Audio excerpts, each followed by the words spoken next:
Bugün Türk dizilerindeki piyano sahnelerine bakacağız. Hazırsanız başlayalım. Hadi çal. Hadi başlıyoruz.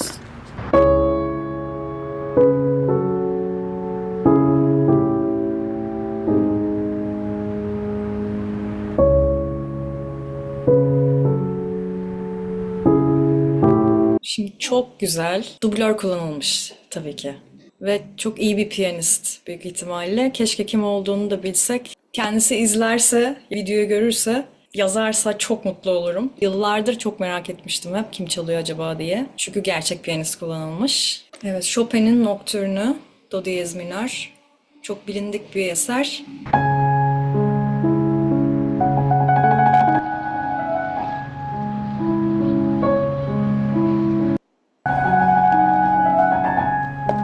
Dayanamıyorum.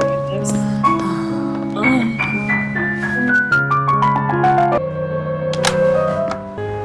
çalarken çok ayakkabı geliyor yani. Saygısız.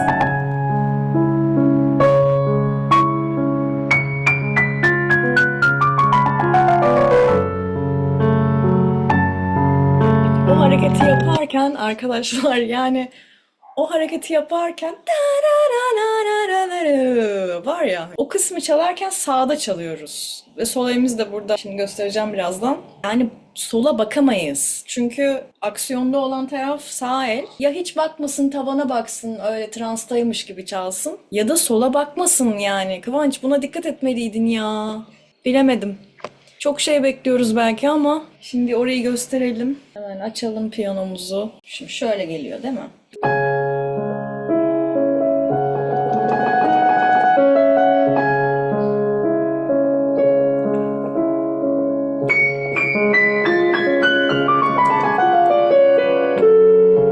Gördük mü?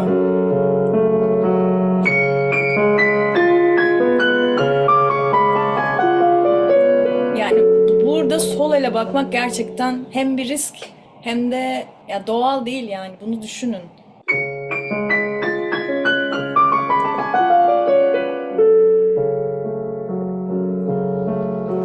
Aynen bu şekilde devam edeceğiz. Sahnelerde bildiğim eserler varsa onları çalmaya gayret edeceğim size. Neden öyle düşündüğümü anlatabilmek için. Çünkü bazı şeyler komik duruyor. Müzik belgeseli olmadığı için tabii bu kadar bütçesini düşünüp de bir piyanistten acaba bu eseri çalarken Kıvanç ders aldı mı? İşte orayı çalarken sola bakma, kafayı yemiş gibi böyle anlattım ama çok küçük bir şey zaten. Gerçek bir dublör kullanılmış. Buna bütçe ayrılmış. O yüzden sevindim. Nedense bazı örneklerde galiba bunlar bile olmayacak diyor. En iyilerden biri galiba.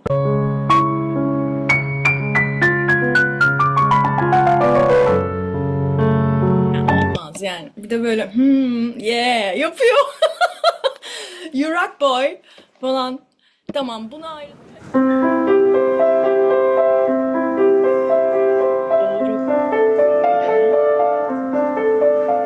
Belki çalmayı öğrenmiştir. Ya kendisi çalıyor gibi yapıyordur büyük ihtimalle. Ama eseri öğrenmiştir. Hani o sırada sette sonuçta müzik çekilmiyor ya. Stüdyoda birisi kaydetmiştir gerçek bir piyanist. O da çalıyor gibi yapıyordur ama elleri doğru yerde. Tabii amatör görünüyor ama yapacak bir şey yok zaten. Hani önemli değil.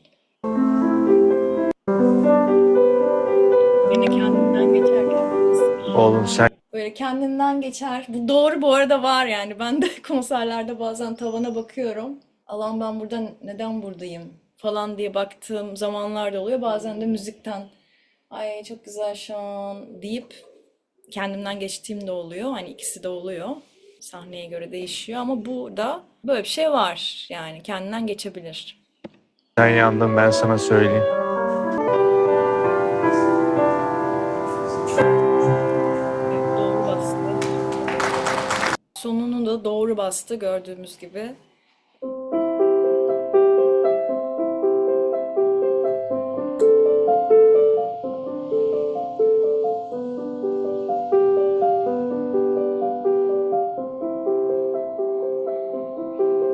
Ondan sonra böyle hop diye bitirdi.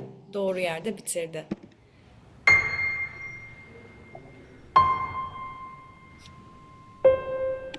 Doğru.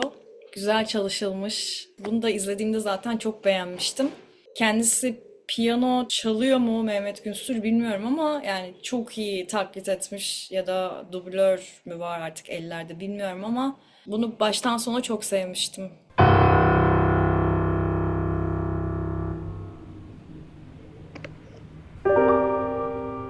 Evet, bu doğru bir akor değil. Bu olamaz yani. Şu an bastığı akor şu.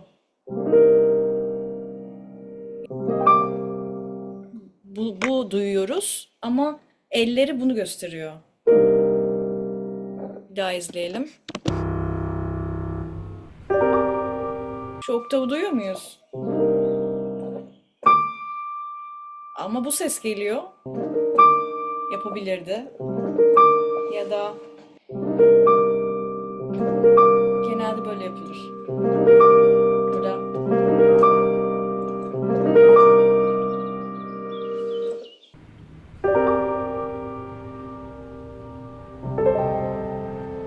gerçekten orası olmamış. Ama işte bunu zaten dinleyici çok iyi fark edemez. Yani bu kadar. Gene çok uğraşmışlar.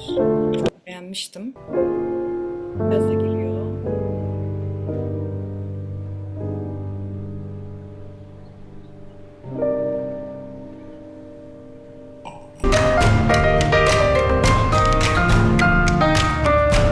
Evet doğru. Doğru. Uzun ince bir yoldayım. Aç kapıyı gir içeri gönlüm bekliyor.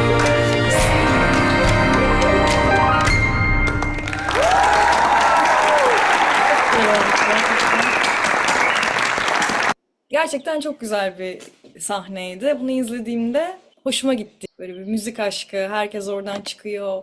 Tavalara, şeylere vuruyorlar, bidonlara vuruyorlar. O çok hoşuma gitmişti. Bir de yani doğru yerlerde basmışlar hep piyano olarak. Yani gerçekten güzel. Sadece bir yerde o kadar oktavdan bir ses duyuyoruz ama el burada.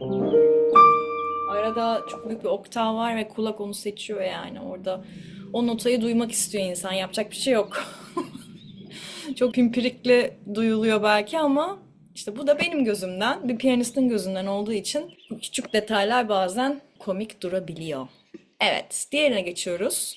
Bir piyano dahisi duyduğu her şeyi çalabiliyordu. Hatta onu geliştirebiliyordu. Burada da aynısı olacak diye hatırlıyorum.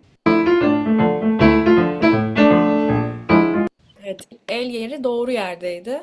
Re minördeyi. Falan gibi bir şey galiba.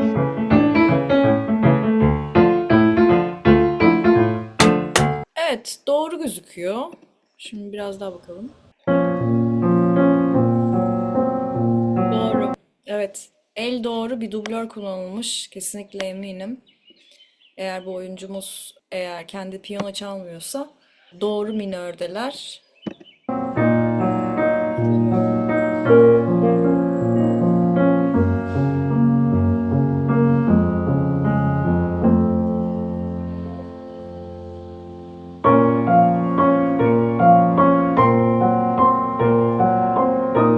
Evet, orada bir karışıklık var. Yani ikinci oyuncunun, genç oyuncunun eli uymuyor. Bir daha bakalım.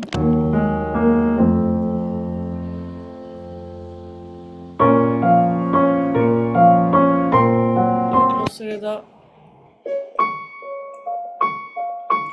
yaparken hala eli re bemolde. Yani do çalarken re bemolde siyah tuşta kalıyor. Ama biz yani beyaz tuştaki do'yu duyuyoruz ama sahneye yansıyan re bemol. Yani biraz karışıklık olmuş ama Timuçin Bey'in Timuçin Esen'in oynadığı yerde doğru el pozisyonu.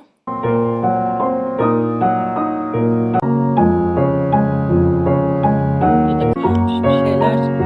Burada da kaymış. Tek el maalesef iyi duyulmuyor yani komik görünüyor.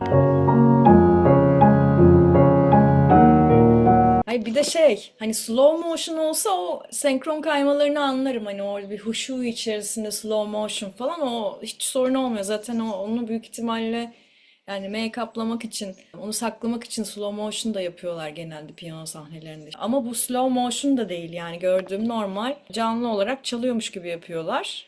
O yüzden yani komik olan o yani.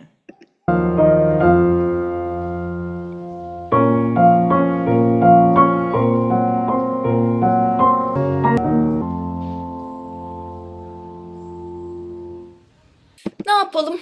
Olsun. Evet, şimdi eski bir dizi gene. Genco.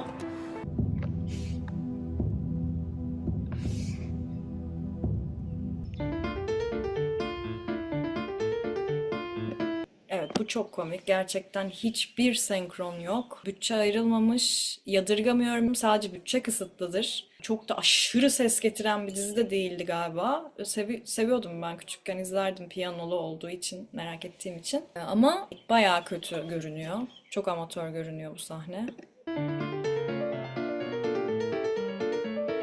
Bir de şöyle bir sorun var. MIDI klavye kesinlikle amatör duyulan bir şey genelde. Hani bir piyanist için diyeyim. Şimdi öyle bir şey yapmışlar ki hem çalan hiç çalabiliyor gibi görünmüyor. Şöyle falan yapılıyor. Zeki Müren filmlerinde de hep öyledir. Şöyle bir şey görürsünüz.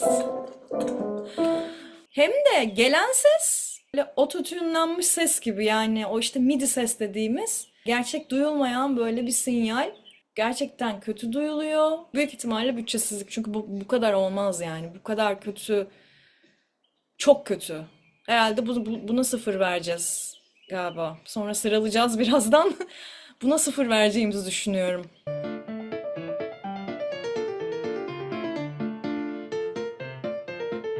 Daha ne kadar kötü olabilir diye birbirlerine bakıyorlar.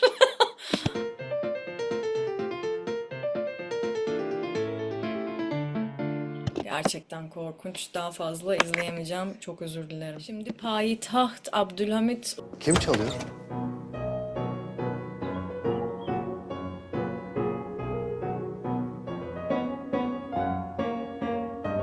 maalesef senkron oturmuyor. Ama slow motion'da gibi vermişler. O yüzden yediriyorlar seyirciye. Burada yaparken bu vals dediğimiz 3-4'lük dans burada böyle şöyle şeyler yapamazsınız. Komik. Şaşılacak bir şey.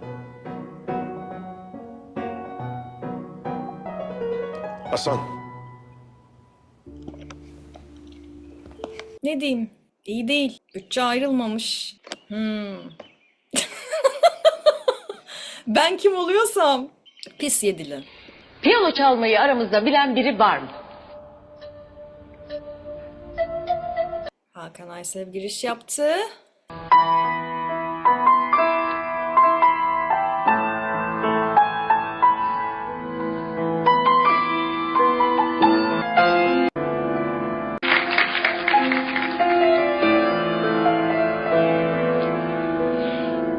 Çalıyor gibi gözükmüyor. Tekrar bakalım tabii ki. Tekrar bir bakalım. Hakkını yemeyelim.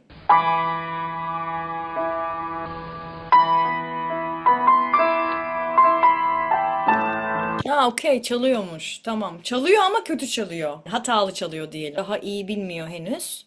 Daha iyisi olabilir tabii ki. Ama zaten çalışarak çıkmadı. Hani onu çalacağım diye oraya çıkmadı büyük ihtimalle karakter. Bunu bilemiyorum. Buna yorum yapamıyorum. Kargocu arkadaşımız çok sahiplenildi. Onun piyesini yapmışlar. Bakalım. çalabilir miyim? Yani bunu yorumlamak ne kadar doğru şu an çünkü hani bunun piyesi yani hani şakası sonuçta. Olsun böyle bir parodi şeklinde yorumlayalım hadi.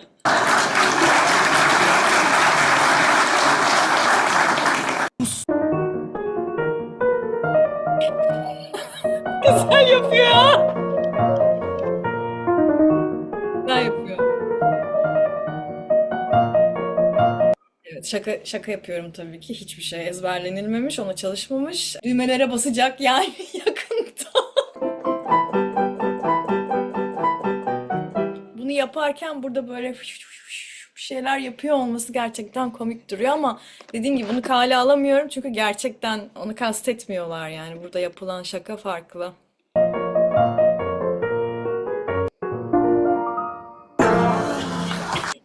İyi bari sonunu tum diye kaldırtmış. Çok iyi olmuş. Hani onu da yapamasaydılar artık diyecektim. Yuh, hiç mi çalışmadınız? Hiç mi dinlemediniz şarkının sonunu? Şarkı diyorum yalnız. Mozart Türk Marşı. Yani Yaprak Dökümü'nde bir tane vardı. Bu galiba en komiklerinden. Umarım hatırladığımdan daha iyidir. Merhametli yaklaşmak istiyorum.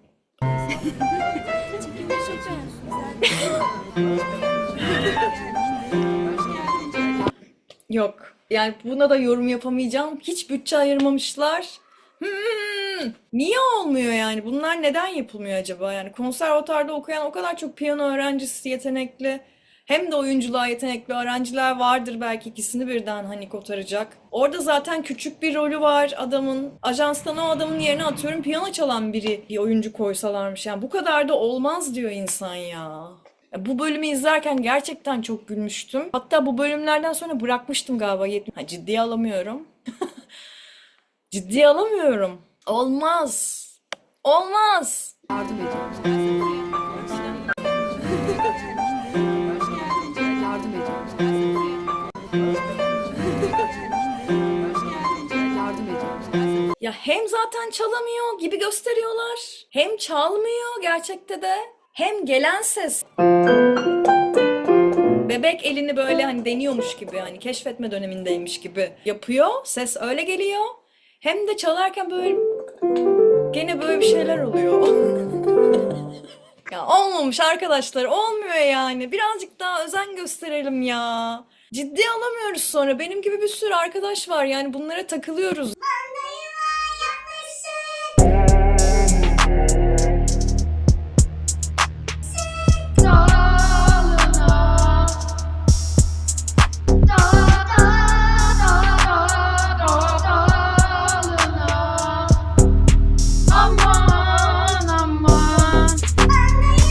Evet, birçok videoya baktık. Biraz linçledik, biraz alkışladık. Aslında linçlemek değil, sadece sizlerle beraber böyle küçük bir şey yapmak istedim. Konum, hayatım hep piyano olduğu için benim gözüme takılanlar böyleydi. Umarım eğlenmişsinizdir. Bilmiyorum, siz de aşağı komentlere yazın. Hangi piyanistleri, hangi popstarların piyano yeteneklerini konuşabiliriz diye. Yorumlarda yazarsanız çok memnun olurum. Bu bir ilkti. Kendimce bir şeye başlamak istedim açıkçası. Belki böyle bir entertainment da işin içine koyarsak tatlı olur diye düşündüm. Diğer videolarda görüşürüz ve hoşça kalın. Müzikle kalın.